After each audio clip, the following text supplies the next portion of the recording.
तो जय हिंद, नमस्कार। कैसे हैं आप सभी? आई हो आप सभी बहुत ही अच्छे होंगे। तो प्यारे साथियों, आप लोग के लिए मैं लेकर आ गया हूं क्वेश्चन बैंक, साइंस का क्वेश्चन बैंक। जिसका आप सभी को पता है कि आपका लगभग 80% क्वेश्चन आपका क्वेश्चन बैंक से ही पूछा जाता है। ठीक है, तो मैंने सोचा चलिए सबसे पहले क्या करता है, आप लोग क्वेश्चन बैंक ही खत्म कर देते हैं। ठीक है, तो वीडियो अच्छा लगा तो वीडियो लाइक शेयर जरूर कीजिएगा और सब्सक्राइब जरूर कर लीजिएगा। ठीक है, ये हमारा जो है साइंस का क्वेश्चन बैंक है। यह क्वेश्चन बैंक हमारा 2011 में है ना, 2011 में पूछे गए प्रश्न को हम लोग सोल्व करने में, जितना ऑब्जेक्टिव इसमें होगा ना, सारे के सारे ऑब्जेक्टिव आपको सोल्यूशन देंगे। ठीक है ना, बिल्कुल परफेक्ट और एकदम सही आंसर देंगे। ठीक है, तो और प्यारे बच्चों, आप चाहे कुछ भी हो जाए, लेकिन आप ना क्वेश्चन बैंक को, प्यारे बच्चों, क्वेश्चन बैंक को जो है ना, क्वेश्चन बैंक को जरूर आप लोग क्या कीजिएगा, पढ़ लीजिएगा। क्योंकि आपका 80 प्लस, आपका जो है 80% से प्लस आपको क्वेश्चन जो है ना, आपको क्वेश्चन बैंक से ही पूछा जाता है। तो इसलिए आप लोग क्वेश्चन में जरूर पढ़ लीजिएगा, अच्छा रहेगा। तो चलिए क्लास को करते हैं स्टार्ट। तो आज का पहला प्रश्न है, सवाल है कि हीलियम कैसा तत्व है? हीलियम आपका अकेरिय तत्व है। कैसा तत्व है? अकेरिय तत्व है।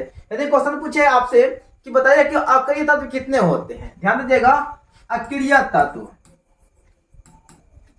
अकेरिय तत्व की बात करें बच्चों, तो आपका 6 अक्रिय तत्व होते हैं। कितने होते हैं? 6 होते हैं। कौन कौन होते हैं? तो देखिए, आपका तो पहला यहाँ पे वो हीलियम तो है, क्या है, एक आपका हो जाएगा हीलियम। क्या हो जाएगा? हीलियम, जिसका संकेत आपका He होता है। ठीक है, दूसरा आपका होता है नियॉन। ठीक है, जिसको हम लोग Ne कहते हैं। उसका अगला होता है हमारा आर्गन। आर्गन, इसका संकेत होता है Ar होता है। और ध्यान दीजिएगा, एक क्वेश्चन आपसे यहाँ में पूछा गया था कि आर्गन का परमाणु संख्या कितना होता है। तो आर्गन का जो होता है परमाणु संख्या यहाँ पर होता है 18 होता है। ठीक है ना, जो मेन सब है वही आपको बता रहे हैं। ठीक है, और अगला आपका जो होता है वो क्रिप्टन होता है। क्रिप्टन यानी कि Kr इसका संकेत होता है। ठीक है, उसके बाद अगला होता है जेनॉन। क्या होता है? जेनॉन, इसको हम लोग क्या बोलते हैं? Xn कहते हैं। और छठा जो होता है वो आपको होता है रेडॉन होता है। रेडॉन, इसका संकेत होता है Rn। तो याद रखिएगा कि अक्रिय तत्व कितने होते हैं? अक्रिय तत्व आपका 6 होते हैं। ठीक है, और 6 का नाम आपको हम लिख दिए हैं। और बता दूं आपको, अक्रिय तत्व जो है यह कैसा, किस वर्ग का तत्व है? ध्यान दीजिएगा, जितने भी अक्रिय तत्व होते हैं ना, जितने अक्रिय तत्व है सभी का सभी शून्य वर्ग का तत्व है। शून्य वर्ग का तत्व है, याद रहेगा। जितने अक्रिय तत्व है प्यारे बच्चों, सब का सब क्या है हमारा? शून्य वर्ग का तत्व है। सब इसे क्या अक्रिय तत्व है। यही आपका हीलियम गैस जो है ना, हीलियम गैस आपका जो है ना विद्युत बल्ब में भरा जाता है। ठीक है, अक्रिय को निष्क्रिय भी कहते हैं। तो अगला क्वेश्चन है कि जल में हाइड्रोजन तथा ऑक्सीजन की परमाणुओं की संख्या अनुपात क्या होगा? देखिए, जल में, जल आपका हो गया H2O। इसमें हाइड्रोजन की बात करेंगे तो आपका परमाणु संख्या कितना है? इसका 2 है। और ऑक्सीजन की बात करेंगे तो ऑक्सीजन कितना है? इसमें 1 है, क्योंकि 1 नहीं लिखा जाता है। अब निकालना है कि हाइड्रोजन और ऑक्सीजन का अनुपात क्या होगा, यानी कि H अनुपात O। तो H हमारा हो गया 2, O हमारा हो गया 1, तो 2 अनुपात 1 हो जाएगा। यानी कि जल में, पहले बच्चों, यह जल में हाइड्रोजन और ऑक्सीजन का जो अनुपात होता है वह आपका हो जाएगा 2 अनुपात 1 हो जाएगा। क्लियर है सबका? चलिए अगला क्वेश्चन बढ़ते हैं। आवर्त सारणी में कितने आवर्त होते हैं? तो आवर्त सारणी में आवर्त आपका 7 होता है। यहीं पर आपको एक क्वेश्चन एग्जाम में पूछा जाता है कि बताइए आवर्त सारणी में, आवर्त सारणी में वर्ग कितने होते हैं? वर्ग कितने होते हैं? बहुत ही वीवीआई क्वेश्चन है। ये दोनों में से आपका ना प्यारे बच्चों एक क्वेश्चन एग्जाम में देखने के लिए पक्का आपको मिलेगा। तो आवर्त सारणी में आपका आवर्त जो होता है आपका 7 होता है, लेकिन आवर्त सारणी में वर्ग की बात करेंगे तो प्यारे बच्चों वर्ग आपका हो जाएगा 18 हो जाएगा। याद रहेगा कितना होता है? 18 होता है। अगला है कि सिलिका क्या है? तो देखिए, सिलिका आपका उपधातु होता है। क्या होता है? उपधातु। क्योंकि सिलिका जो है, सिलिका जो है सिलिकॉन, ध्यान दीजिएगा, सिलिकॉन और ऑक्सीजन, ऑक्सीजन के संयोग से बनता है। यानी कि सिलिकॉन और ऑक्सीजन के संयोग से क्या बनता है? हमारा सिलिका बनता है। और सिलिका क्या हमारा एक उपधातु है, ना ही धातु है ना अधातु है, क्या है? उपधातु है। अगला क्वेश्चन बढ़ते हैं। सवाल है कि बॉन्ड OH बॉन्ड का क्रियाशील मूलक कौन है इनमें से, यानी कि यह जो है ना आपका एल्डिहाइड मूलक है। किसका? यह जो है ना किसका है? एल्डिहाइड का है। चलिए अगला क्वेश्चन है कि प्रकृति में ऑक्सीजन का संतुलन कैसे बना रहता है। यानी कि बच्चों प्रकृति में जो ऑक्सीजन हमें मिलता है वह ऑक्सीजन हमें कहां से मिलता है? यानी प्रकृति में जो ऑक्सीजन हो गया, कार्बन डाइऑक्साइड हो गया, इसका संतुलन कौन बना कर रखता है? वह हमारा होता है क्या? प्रकाश संश्लेषण। क्या होता है? प्रकाश संश्लेषण। एक क्वेश्चन आपको पूछेगा कि बताइए कि रात में प्रकाश संश्लेषण होता है या फिर नहीं होता है? रात में प्रकाश संश्लेषण की क्रिया होती है या फिर नहीं होती है? तो प्यारे बच्चों रात में प्रकाश संश्लेषण की क्रिया नहीं होती है। क्यों नहीं होती है?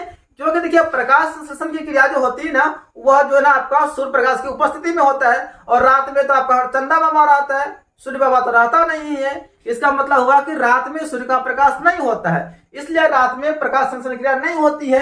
तो ध्यान देना है कि रात में प्रकाश संश्लेषण क्रिया होती है नहीं होती है? बोलना है नहीं होती है। और एक खास बात ध्यान दीजिएगा, ठीक है, ध्यान दीजिएगा कि पौधे जो है ना, पौधे दिन में, ध्यान दीजिएगा जितने पेड़ पौधे हैं, पौधे दिन में, ठीक है ना, ऑक्सीजन गैस छोड़ते हैं।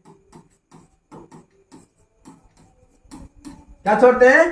पौधे दिन के समय में ऑक्सीजन गैस छोड़ते हैं और कार्बन डाइऑक्साइड ग्रहण करते हैं, लेकिन ठीक रात में इसका ठीक उल्टा हो जाता है। रात के समय में क्या होता है? रात में पौधे पता क्या करता है? रात में पौधे कार्बन डाइऑक्साइड गैस छोड़ते हैं। तो कौन सा गैस लेते हैं?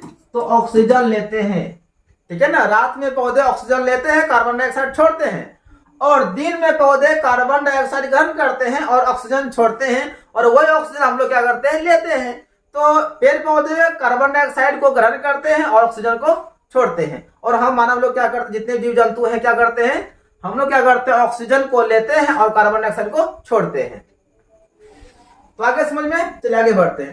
क्वेश्चन नेक्स्ट है कि पौधों में श्वसन क्रिया के अंतर्गत एटीपी के टूटने से कितनी ऊर्जा मुक्त होती है? देखिए जब एटीपी ऊर्जा टूटता है ना उसमें आपका 3.5 जूल ऊर्जा क्या होता है? मुक्त होता है। अब यही से आपका एक क्वेश्चन एग्जाम में आता है कि बताइए ऊर्जा का मात्रक क्या होता है। सीधा क्वेश्चन आपको डायरेक्ट पूछा जाता है बच्चों कि ऊर्जा का मात्रक क्या होता है। तो ध्यान दीजिएगा पहले बच्चों, ऊर्जा का मात्रक जो है वह आपका जूल होता है। और एक बात ध्यान देने वाली बात है कि जितना मात्रक होता है ना आप सभी को याद कर लेना है, क्योंकि आपका मात्रक से संबंधित एक क्वेश्चन आपको एग्जाम में आएगा, एक नहीं आपका 2 क्वेश्चन भी आता है। अगला है कि मानव हृदय में कितने कोष्ठक होते हैं? यानी कि मानव हृदय जो है, यह हृदय दिल जो है, यह कितने पार्ट में बटा हुआ है? प्यारे बच्चों मानव हृदय जो है वह आपका 4 कोष्ठकों में बटा होता है। अब वह कोष्ठक कौन कौन है गुरुजी? तो सुन लीजिए, एक आपका होता है दाया अलिंद, दूसरा होता है दाया नीलय, ठीक है, तीसरा होता है आपका बाया अलिंद, और चौथा जो पार्ट होता है वो हमारा होता है बाया नीलय।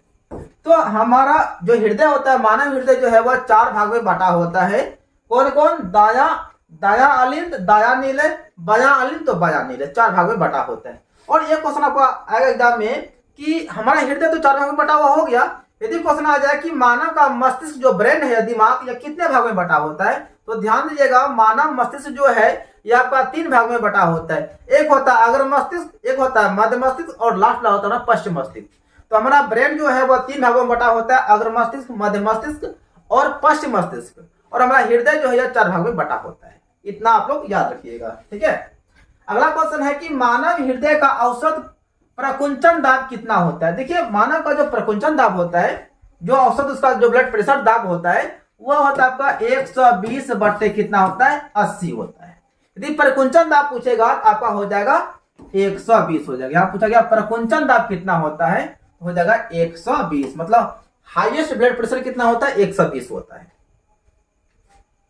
अगला क्वेश्चन आ जाइए कि पौधों में वाष्पोत्सर्जन किस भाग में होता है? पौधा में जो वाष्पोत्सर्जन होता है बच्चों, वह किस भाग में होता है? यह हमारा होता है पत्ता में। किसमें? पत्ता में होता है। आखिर पत्ता में वाष्पोत्सर्जन क्यों होता है बच्चों? पत्ता में वाष्पोत्सर्जन इसलिए होता है कि पत्ता का जो सतह होता है ना पत्तियां का जो सतह होती है उसमें छोटे छोटे छिद्र पाए जाते हैं, जिसे ऑस्टोमाटा कहते हैं। जब ऑस्टोमाटा पर सूर्य का प्रकाश पड़ता है, अर्थात पत्ती पर सूर्य का प्रकाश पड़ता है, तो ऑस्टोमाटा का द्वार क्या होता है? खुल जाता है।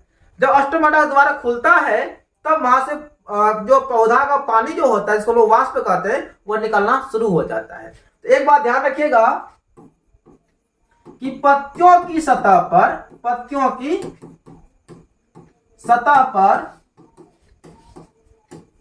पाए जाने वाले छोटे छिद्र को कहा जाता है। तो ध्यान दीजिएगा कि पत्तियों की सतह पर जो छोटे छोटे छिद्र पाए जाते हैं रोमा टाइप का, उसको हम लोग क्या बोलते हैं? उसे हम लोग कहते हैं ऑस्टोमाटा। याद रहेगा क्या कहते हैं बच्चों? ऑस्टोमाटा कहते हैं। क्लियर है सबका? और एक क्वेश्चन एग्जाम में आएगा कि बताइए कि पत्तियों का रंग हरा क्यों होता है? बहुत ही यूनिक क्वेश्चन है कि पत्तियों का रंग हरा क्यों होता है। तो ध्यान दीजिएगा, पत्तियों का जो रंग हरा होता है ना, पत्तियों का हरा रंग होने का कारण है क्लोरोफिल। क्लोरोफिल की वजह से पत्तियों का रंग क्या होता है? हरा होता है। अगर पत्तियों में क्लोरोफिल नहीं पाया जाएगा तो पत्तियों का रंग हरा नहीं हो पाएगा, ठीक है ना। और जहां क्लोरोफिल नहीं रहेगा वहां प्रकाश संश्लेषण क्रिया भी नहीं हो पाएगी। अगला क्वेश्चन है, कृत्रिम वृद्धि किन अपशिष्ट उत्पादों को रुधिर से मतलब रक्त से अपवहन के द्वारा पृथक करता है, मतलब शरीर से अलग करता है? वो हमारा होता है नाइट्रोजन। तो कृत्रिम वृद्धि जो होता है यह क्या करता है? शरीर में रुधिर से जो है नाइट्रोजन पदार्थ जो होता है, नाइट्रोजन गैस जो होता है ना, उसको शरीर से क्या करता है? बाहर कर देता है पंप के द्वारा। अगला है कि हाइड्रा में प्रजनन की कौन सी विधि होता है? यानी कि हाइड्रा में प्रजनन जो है ना किस विधि से होता है? उसमें आपका होता है, हाइड्रा में जो होता है बच्चों, वो आपका क्या होता है? मुकुलन होता है। क्या होता है? हाइड्रा में मुकुलन होता है।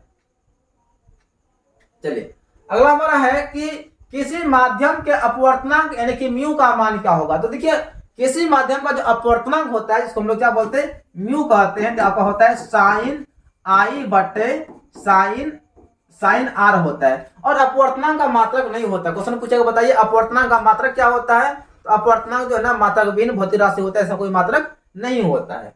तो आपका अपवर्तनांक हो जाएगा साइन आई बटे साइन आर हो जाएगा। और अपवर्तनांक पे आपका एक क्वेश्चन आएगा, पता है ऊपर क्वेश्चन बार बार रिपीटेड क्वेश्चन वो क्वेश्चन आपका है कि बताइए कि हीरा का अपवर्तनांक कितना होता है? प्यारे बच्चों, आप सभी को पता है कि हीरा सबसे कठोर पदार्थ है और हीरा का जो अपवर्तनांक होता है वो आपका होता है 2.42। क्या होता है जी? 2.42 आपका हीरा का अपवर्तनांक होता है। और कभी कभी एक क्वेश्चन आपका पूछ देता है एग्जाम में कि बताइए पानी का अपवर्तनांक कितना होता है? तो पानी का होता है मेरे बच्चों 1.33 होता है, पानी का अपवर्तनांक होता है। ठीक है, तो चलिए अगला क्वेश्चन है कि दाढ़ी बनाने में कौन सा दर्पण का उपयोग किया जाता है? प्यारे बच्चों, दाढ़ी बनाने में जो शेविंग करते हैं ना, उसमें किस दर्पण का इस्तेमाल किया जाता है? तो दाढ़ी बनाने में आपका अवतल दर्पण का इस्तेमाल किया जाता है। किसका किया जाता है? अवतल दर्पण का। अब देखिए आपको बता दूं कि अवतल दर्पण का इस्तेमाल कहां कहां किया जाता है। तो पहला देखिए आपका, तो यहां हो गया दाढ़ी बनाने में, इसमें दाढ़ी बनाने में अवतल दर्पण का इस्तेमाल किया जाता है। दूसरा आपका क्या होगा कि जो सौर भट्टी होता है ना, यानी कि सौर कुकर में, इसको आप लोग बोल सकते हैं सौर भट्टियों में। उसके बाद आपका होता है सौर प्लेट में भी, सौर प्लेट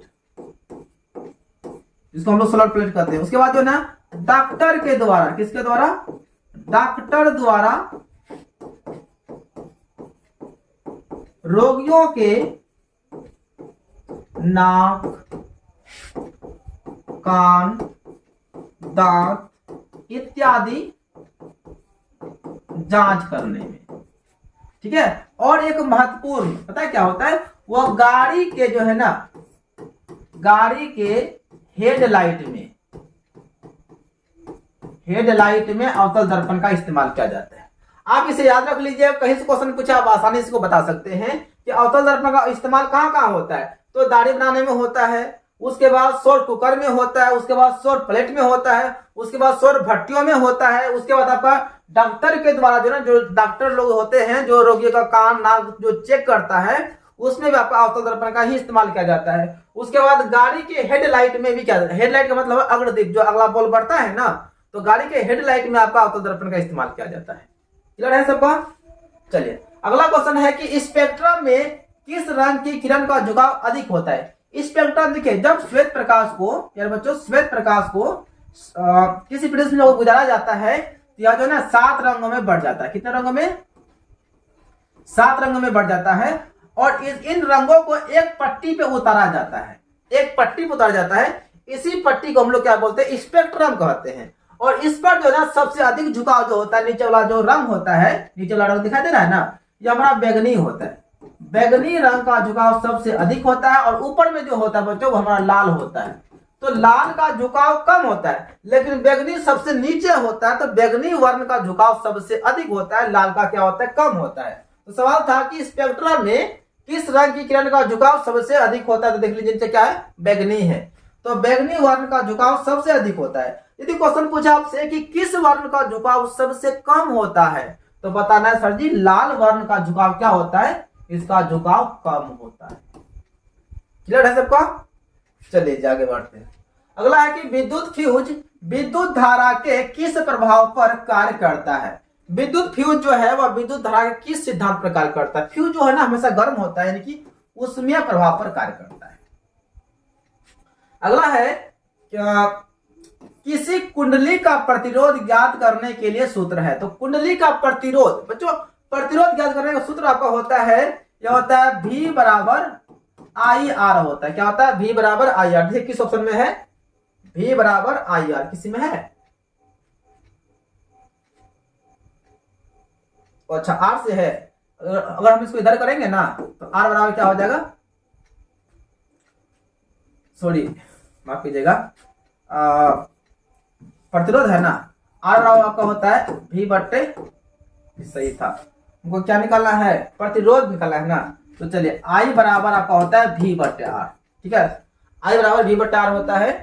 तो अगर यहाँ निकाले तो हमारा R यहाँ पे हो जाएगा, V यहाँ, और I हमारा यहाँ आ जाएगा। तो हमारा R बराबर क्या हो जाएगा? V बट्टे I हो जाएगा। ठीक है ना, किसमें है?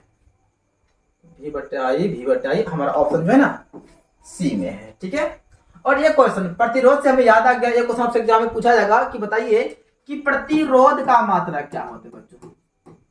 प्रतिरोध का मात्रक क्या होता है? पहले बच्चों प्रतिरोध का जो मात्रक होता है ना वो आपका होता है ओम होता है। और ध्यान दीजिएगा, एक क्वेश्चन आपको पूछेगा कि बताइए प्रतिरोधकता का मात्रक क्या होता है। ये तो आपका प्रतिरोध ना हो गया। और एग्जाम ये भी पूछा जाता है कि प्रतिरोधकता का मात्रक क्या होता है। तो ध्यान दीजिएगा, प्रतिरोध का मात्रक आपका ओम हो गया, लेकिन प्रतिरोधकता का जो मात्रक होता है वो आपका हो जाएगा बच्चों ओम मीटर हो जाएगा। क्या हो जाएगा मेरे शेर? ओम मीटर हो जाएगा, प्रतिरोधकता का मात्रक हो जाएगा। ठीक है, चलिए आगे बढ़ते हैं कि डायनेमो से किस प्रकार की धारा प्राप्त होती है। देखिए डायनेमो से आपका एसी भी निकलता है और डीसी भी निकलता है ना। तो एसी डीसी दोनों आपका हो जाएगा ऑप्शन सी, इनमें से दोनों धारा। एसी धारा मतलब प्रत्यावर्ती धारा भी, और डिश धारा भी मतलब डीसी धारा भी। अगला है कि डेंगू उत्पन्न करने वाला मच्छर किस तरह के जल में उत्पन्न होता है। देखिए ध्यान से, डेंगू, तो डेंगू उत्पन्न करने वाला मच्छर जो होता है ना वह साफ जल में होता है। और एक आपको होता है मलेरिया। ध्यान दीजिएगा, मलेरिया उत्पन्न करने वाला है ना, मलेरिया उत्पन्न करने वाला मच्छर जो होता है वो आपका गंदा जल में, किस जल में? गंदा जल में उत्पन्न होता है। अगला क्वेश्चन है निम्नलिखित में से कौन बायोगैस ईंधन का स्रोत नहीं है। देखिए आपका लकड़ी बायोगैस ईंधन का स्रोत है, ये गोबर गैस ये तो बायोगैस तो है ही, कोयला भी बायोगैस है, लेकिन आपका नाभिकीय ऊर्जा जो है यह बायोगैस ईंधन का स्रोत नहीं है। तो हमारा आंसर हो जाएगा ऑप्शन सी हो जाएगा करेक्ट। अगला क्वेश्चन है वह कौन सी धातु है। देखिए पहले बच्चों यह क्वेश्चन आपका ऑप्शन वाला था। क्या था? ऑप्शन वाला था। और यहां से हमारा जो ग्रुप जो ए जो है, यह क्वेश्चन आपको 1 नंबर में सीधा क्वेश्चन लिखा हुआ था, ठीक है ना, उसका आपको आंसर देना था, ठीक है ना। तो इसको हम क्या किए, क्वेश्चन लिखकर इसमें हम ऑप्शन भी दे दिए ताकि आप लोगों को दिक्कत ना हो। लेकिन एक्चुअली में आपका ना ई वाला ऑब्जेक्टिव, यहाँ 20 को ऑब्जेक्टिव आपका 2011 में पूछा गया था, ठीक है ना। उसके बाद यह जो आपका अगला जो हमारा है, यह ग्रुप ए जो है, यह आपका क्वेश्चन पता है क्या है, वह 1 नंबर या क्वेश्चन है, 1 लाइन में आपको आंसर देना पड़ता था। लेकिन अभी का पैटर्न तो चेंज है, 2023 का पैटर्न चेंज है कि आपको ना 80 को क्वेश्चन पूछेगा, जिसमें से आपको 40 को आंसर करना है, ठीक है। चलिए, तो सवाल है कि वह कौन सी धातु जिसे चाकू से काटा जा सकता है, धातु तो आपका हो जाएगा सोडियम। बच्चों सोडियम को जो है ना चाकू से काटा जा सकता है। और दूसरी बात क्या होता है पता है, सोडियम को जो है ना, सोडियम को किरोसिन तेल में, किरोसिन तेल में डुबाकर रखा जाता है, किसको, सोडियम को। और सोडियम का संकेत जो होता है वो Na होता है, इसका परमाणु संख्या 11 होता है, किसका, सोडियम का। और दूसरी बात, ये पारा जो है ना बच्चों, यह पारा जो है, पारा एक ऐसा पदार्थ, ऐसा मतलब धातु है जो कि कमरे के ताप पर द्रव अवस्था में पाया जाता है। यदि क्वेश्चन पूछे कि कमरे के ताप पर द्रव अवस्था में पाया जाने वाला धातु कौन है, तो आपका हो जाएगा पारा। यदि वही क्वेश्चन पूछेगा कि कमरे के ताप पर द्रव अवस्था में पाया जाने वाला धातु कौन है, तब आपका हो जाएगा ब्रोमीन हो जाएगा, ठीक है ना। उसके बाद हीरा, देखिए बच्चों हीरा जो है यह आपका सबसे कठोर पदार्थ होता है, और हीरा का अपवर्तनांक जो होता है आपका 2.42 होता है। चलिए आगे बढ़े, हीरा किस तत्व का अपरूप है। देखिए बच्चों हीरा जो है ना, यह आपका कार्बन का अपरूप है। कार्बन के 3 अपरूप होते हैं, इसे मुख्यतः आपका 2 ही अपरूप होता है, हीरा और ग्रेफाइट होता है। लेकिन आपको आज हम बता देते हैं पूरा क्लियर से कि कार्बन के 3 अपरूप होते हैं। कौन कौन, एक आपका होता है, ये जो था क्या था, हीरा था, है ना। दूसरा क्या था हमारा, दूसरा हमारा है ग्रेफाइट, जो कि आप लोगों को पता है, ग्रेफाइट ये आप लोगों को पता है, लेकिन शायद देखो आप लोगों को पता नहीं होगा, अगर पता होगा तो अच्छी बात है। तीसरा जो है वो हमारा क्या, फुलेरिन है, फुलेरिन।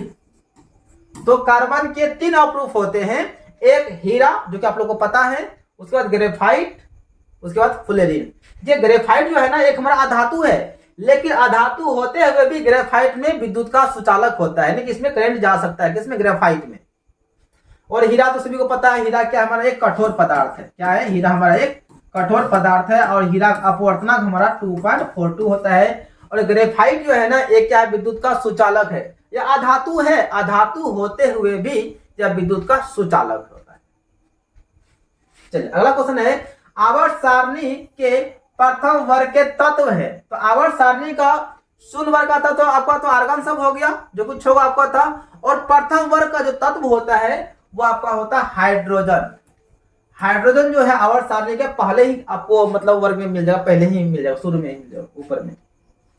हाँ, तो लोहा ऑक्सीजन से संयोग कर क्या बनाता है, जब लोहा ऑक्सीजन से अभिक्रिया करेगा तो वह लोह ऑक्साइड बनेगा। क्या बनेगा, वो लोह ऑक्साइड बनेगा। अगला है कि हरे पौधे किस घटक के अभाव में प्रकाश संश्लेषण संभव नहीं होता है, यानी कि जितने हरे पौधे होते हैं किस घटक के अभाव में जो है ना प्रकाश संश्लेषण नहीं हो पाता है, वह घटक हमारा है क्लोरोफिल। यदि क्लोरोफिल ना हो तो प्रकाश संश्लेषण की क्रिया नहीं हो पाएगी, क्योंकि क्लोरोफिल ही एक ऐसा पत्ती में तत्व होता है जो कि पत्ती का रंग हरा होता है, और इसी से प्रमाणित होता है कि पत्ती का रंग जो हरा भरा होता है ना, उसका यह होता है उसमें क्लोरोफिल की मौजूदगी है, नहीं उसमें क्लोरोफिल पाया जाता है। अगर यह नहीं रहेगा ना तो प्रकाश संश्लेषण नहीं होगा। इसलिए 2 तंत्रिकाओं के मध्य खाली स्थान को क्या कहते हैं, उसे कहते हैं सिनेप्टिक दरार कहते हैं। अगला क्वेश्चन है कि मनुष्य के चीनी के पाचन में कौन सा हार्मोन सहायक होता है। मनुष्य के चीनी पाचन में ना आपका इंसुलिन हार्मोन स्रावित होता है। कौन सा हार्मोन, इंसुलिन। इसलिए कहा जाता है कि इंसुलिन की कमी से कौन सा रोग होता है, तो मधुमेह रोग होता है। और एक आपको क्वेश्चन आता है कि क्वेश्चन है आपका कि आयोडीन की कमी से, मतलब आयोडीन नमक की कमी से कौन सा रोग होता है, तो वह आपका हो जाएगा घेंघा रोग। उसको हम लोग गलघंट कहते हैं, ग्वाइटर रोग भी इंग्लिश में उसको कहते हैं। क्लियर है। चलिए अगला क्वेश्चन हमारा है बच्चों कि मनुष्य की कोशिकाओं में गुणसूत्र की संख्या क्या है। तो देखिए मनुष्य की कोशिका, देखिए ऐसे तो हम लोग को पता है कि जितने हम लोग का शरीर है, जितने जीव जिंदा है, मतलब हम लोग मानव सब जो है, हम लोग का शरीर कोशिका का बना होता है, ठीक है। और हमारे शरीर में गुणसूत्र की संख्या की बात करेंगे तो प्यारे बच्चों गुणसूत्र की संख्या की बात करेंगे तो गुणसूत्र हमारा होता है 46। यदि जोड़ा की बात करें तो 23 जोड़ा होता है। कितना जोड़ा? 23 जोड़ा गुणसूत्र होता है। एक जोड़ा में 2 होता है, 23 में 46 हो जाएगा। तो गुणसूत्र कितना होता है हमारा? 46 होता है, ठीक है। जोड़ा पूछता तो हमारा क्या होता है? 23 जोड़ा होता, ठीक है ना। लेकिन पूछा संख्या कितना है तो 23 हो जाएगा 46। दूसरा बात यदि पूछेगा बताइए कि पुरुष गुणसूत्र का नाम बताइए, पुरुष गुणसूत्र कौन कौन है, तो ध्यान दीजिएगा पुरुष गुणसूत्र हमारा एक्स और वाई होता है। और स्त्री गुणसूत्र जो है ना, स्त्री गुणसूत्र वह क्या है? वह एक्स और एक्स होता है। और एक खास रहस्य बात आपको हम बता देते हैं, जब पुरुष का गुणसूत्र एक्स और स्त्री का गुणसूत्र एक्स आपस में मिलता है तो एक्स और एक्स युग्मनज का निर्माण होता है और यहां से संतान जो बनेगा वह क्या बनता है?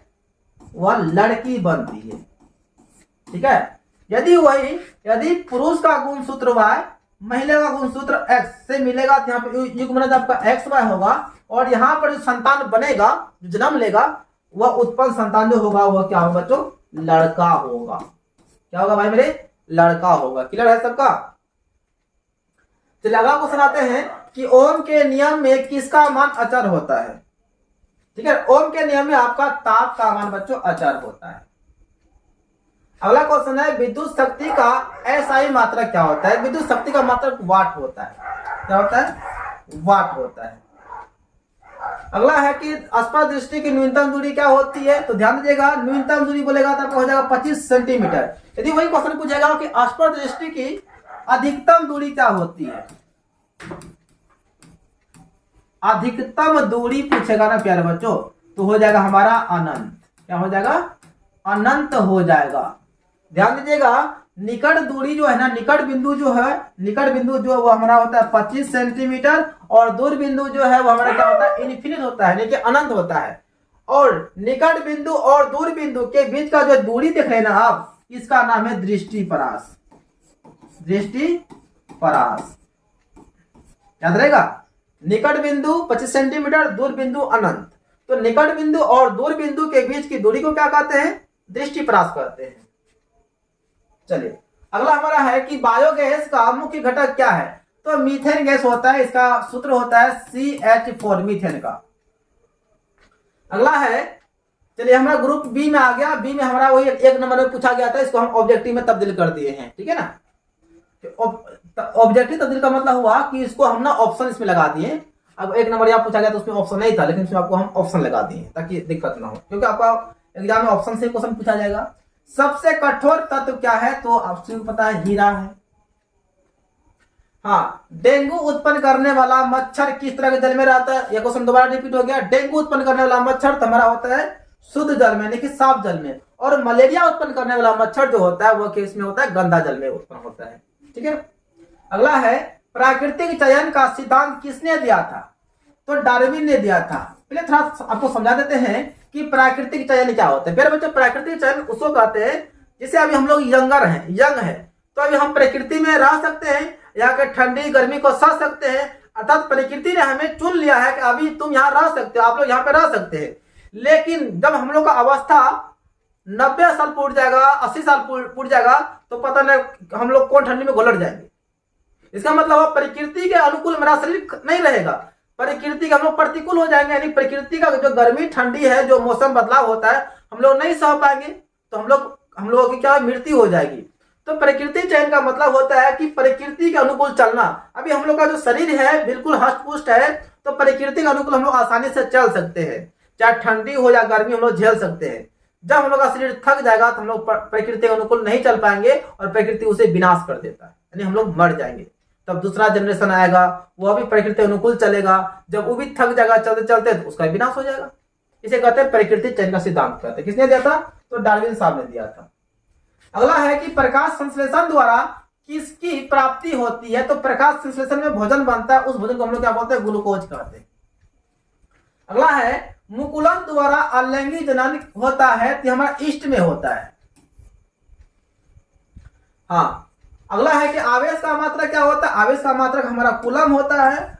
और देखिए वोल्ट जो है ना, वोल्ट ये वोल्ट है। वोल्ट जो है हमारा विभव का मात्रक है, विभव अथवा विभवांतर का मात्रक क्या होता है, वोल्ट होता है। ये ओम जो है प्यारे बच्चों प्रतिरोध का मात्रक होता है, प्रतिरोध का मात्रक ओम होता है। और जूल जो है यह कार्य का मात्रक जूल होता है, या बोल सकते हैं ऊर्जा का मात्रक जूल ही होता है। अगला है 1 ओम और 2 ओम के प्रतिरोधों को श्रेणी क्रम में 6 वोल्ट की बैटरी से जोड़ने पर परिपथ में धारा का मान क्या होगा। क्या देखिए आपका दिया गया 6 वोल्ट, तो वोल्ट का मान कितना दिया है, 6 दिया गया है। और क्या निकालना है, धारा मतलब आई निकालना है। तो सबसे पहले हम लोग प्रतिरोध निकाल लेते हैं आर, तो हमारा हो जाएगा 1 + 2 हो जाएगा आपका 3 ओम हो जाएगा। तो आई बराबर आपको जस्ट अभी बताए थे कि V बटे हमारा आर होता है, तो V का मान हमारा 6 हो गया, प्रतिरोध 3 हो गया, 3 दूनी कितना हो गया 6, यानी कि 2 एम्पियर। इसका मतलब हुआ कि जब 1 ओम और 2 ओम के प्रतिरोधों को श्रेणी क्रम में जोड़ेंगे 6 वोल्ट की बैटरी से मतलब पावर से, तो उसमें जो धारा उत्पन्न होगा कितना होगा, 2 एम्पियर का करंट उसमें जाएगा। हमारा आंसर क्या हो जाएगा बच्चों, ऑप्शन बी 2 एम्पियर। अगला क्वेश्चन है कि ओम के नियम का गणितीय रूप क्या होता है। यह आपका होता है V बराबर आई बट्टे आर, सॉरी आई बराबर V बट्टे आर होता है ना, अभी जैसे बताए थे। तो देखिए किसमें है आई बराबर V बट्टे आर, तो हमारा ऑप्शन क्या है, बी है। अगला है कि मलेरिया उत्पन्न करने वाला मच्छर, तो आपका आगे ना पहले डेंगू था, तो डेंगू उत्पन्न करने वाला मच्छर जो होता है वह साफ जल में एकदम बिल्कुल स्वच्छ जल में रहेगा, लेकिन मलेरिया उत्पन्न करने वाला मच्छर जो है ना, मलेरिया से मैला जल हो गया मतलब गंदा जल में रहेगा। मलेरिया उत्पन्न करने वाला मच्छर रहेगा गंदा जल में, और डेंगू उत्पन्न करने वाला जो मच्छर रहेगा वो किसमें रहेगा, वो साफ जल में उत्पन्न होता है। ठीक है, चलिए अगला क्वेश्चन है कि ओजोन परत पाया जाता है, ओजोन परत जो ना सबसे ऊपर में पाया जाता है, वायुमंडल की सबसे ऊपरी सतह पर पाया जाता है। अगला है ओजोन के एक अणु में कितने परमाणु होते हैं, तो आपका 3 परमाणु होता है। अगला है कि आवर्त सारणी में कितने वर्ग होते हैं, बहुत ही सिंपल क्वेश्चन, तो वर्ग हमारा होता है 18। यदि क्वेश्चन पूछे कि आवर्त कितने होते हैं, आवर्त सारणी में प्यारे बच्चों आवर्त आपका कितना हो जाएगा, 7 हो जाएगा। पूछेगा वर्ग कितने होते हैं, गुरुजी आपको मार देंगे 18 वर्ग। आ जाइए, अक्रिय तत्व कौन है, तो हीलियम अक्रिय तत्व है। कौन सा है, अक्रिय तत्व है। तो अक्रिय तत्व कितने होते हैं, 6 होते हैं, आपको बताया था शुरू में ही। अक्रिय तत्व कितने होते हैं, अक्रिय तत्व 6 होते हैं, याद रखिएगा। अगला क्वेश्चन है क्लोरीन की संयुक्ता क्या है। क्लोरीन का संकेत होता है Cl, परमाणु संख्या इसका हो जाएगा कितना, 17। तो जोड़ देते हैं 2 2 8 10 10 7 17, एक मिलेगा तो क्या कर लेगा, अष्टक पूरा कर लेगा। इसका मतलब हुआ कि आपका हो जाएगा +1 संयुक्ता। अगला है कि हाइड्रोकार्बन क्या, हाइड्रोकार्बन का मतलब होता है भोजन यानी ग्लूकोज। 6H12O6 होता है, C6H12O6 हाइड्रोकार्बन है। अगला है कि पादप में फ्लोएम संवाहक होता है। देखिए पौधा में ना 2 उत्तक होता है, पौधों में 2 उत्तक होते हैं। कौन कौन, एक होता है भैया जाइलम और एक होता है हमारा फ्लोएम। ध्यान दीजिएगा, इस जाइलम का काम केवल है पौधों में पानी का संवहन करना, केवल पानी को पहुंचाएगा। ठीक है, अब फ्लोएम का काम क्या है, या भोजन का परिवहन करना। भोजन का मतलब हो गया खाद्य पदार्थों का परिवहन करना। तो पादप में फ्लोएम किसके लिए उत्तरदायी होता है, तो भोजन के लिए होता है। अगला है तंत्रिका तंत्र की उत्पत्ति किस प्राथमिक उत्तक द्वारा होता है, यहाँ पर होता है एंडोडर्म के द्वारा होता है। किसके द्वारा, एंडोडर्म के द्वारा होता है। अगला है किस दर्पण से वस्तु का बड़ा प्रतिबिंब बनता है, तो अवतल दर्पण से। अवतल दर्पण में बड़ा बनता है, उत्तल में वस्तु का छोटा बनता है, और समतल में वस्तु के बराबर प्रतिबिंब बनता है। चलिए अगला है 2 डायोप्टर क्षमता वाले लेंस का फोकसांतर क्या होगा, मतलब इसका क्षमता पावर जो है वो आपको 2 डायोप्टर दिया गया है, निकालना है फोकस। तो F बराबर होता है 1/P, तो 1/P, P का मान तो यह डायोप्टर हमारा मीटर में होता है, इसको सेंटीमीटर में तो 100 से गुना कर देंगे, तो 50 में कितना हो जाएगा, हमारा हो जाएगा 50 सेंटीमीटर हो जाएगा बच्चों। कितना हो जाएगा हमारा 50 सेंटीमीटर, ऑप्शन हो जाएगा डी। अगला है निकट दृष्टि दोष का निवारण किस लेंस से किया जाता है, तो निकट दृष्टि दोष का निवारण जो है ना उसका अवतल लेंस से किया जाता है। किस लेंस से, अवतल लेंस से। अगर वही बात करेंगे कि दूर दृष्टि दोष का निवारण किस लेंस से किया जाता है, तो दूर दृष्टि आपका उत्तल लेंस से किया जाता है। अगला हमारा है इंसुलिन की कमी से सामान्यतः कौन सा रोग होता है, तो सभी को पता है इंसुलिन तो उससे होता है मधुमेह रोग। और आयोडीन की कमी से, आयोडीन की कमी से हमारा कौन सा रोग होता है, वो हमारा होता है घेंगा रोग, जिसको ग्वाइटर रोग कहते हैं, गलघंट रोग कहते हैं।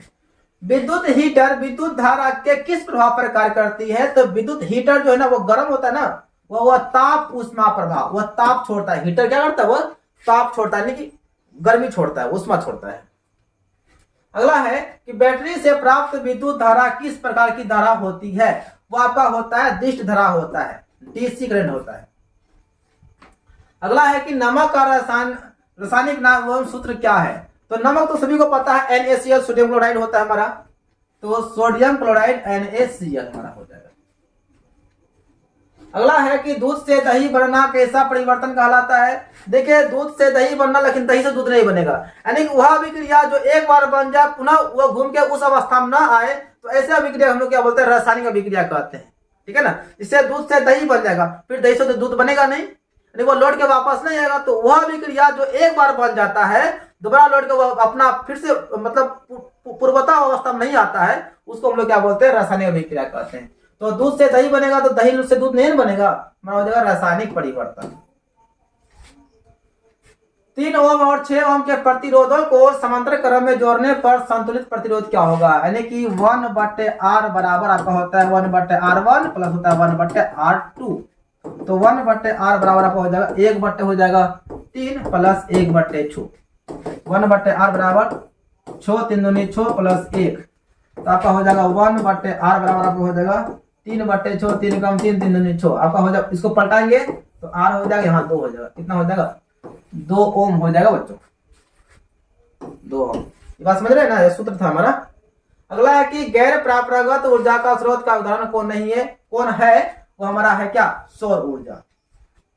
अगला है कि रासायनिक अभिक्रिया में ताप का शोषण होता है, इस अभिक्रिया को क्या कहते हैं, जब ताप का शोषण होगा ताप उसमें आएगा, उसे कहते हैं उष्मा शोषी अभिक्रिया कहते हैं, उष्मा का शोषण होगा।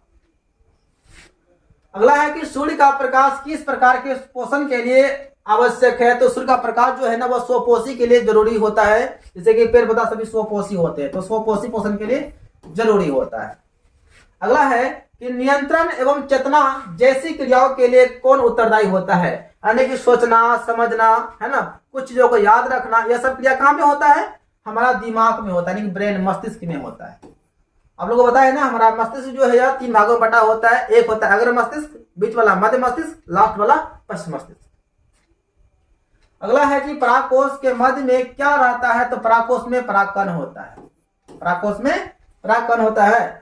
अगला है कि प्रकाश के परावर्तन के कितने नियम होते हैं, तो प्रकाश के परावर्तन के कितने नियम होते हैं, इसका आंसर आप लोग कमेंट में कीजिएगा, ठीक है ना, इसमें इसका आंसर कमेंट में कर दीजिएगा। यदि आप लोग को याद है तो कमेंट में इसका आंसर जरूर मिलेगा हमें, और अगला क्लास में उसका जो हम नाम भी लेंगे जो आंसर करेंगे, ठीक है। तो वीडियो कैसा लगा आप लोग लाइक शेयर जरूर कीजिएगा और कमेंट में जरूर बताइएगा वीडियो कैसा लगा, ठीक है। तो बाकी मिलते हैं हम लोग, कल मिलते हैं, अगले क्लास में मिलेंगे, अगले मतलब ईयर्स का क्वेश्चन को लेकर मिलेंगे। हमारा 2011 क्वेश्चन कंप्लीट हो गया, ठीक है। तब तक के लिए बेस्ट ऑफ लक, जय हिंद, वंदे मातरम।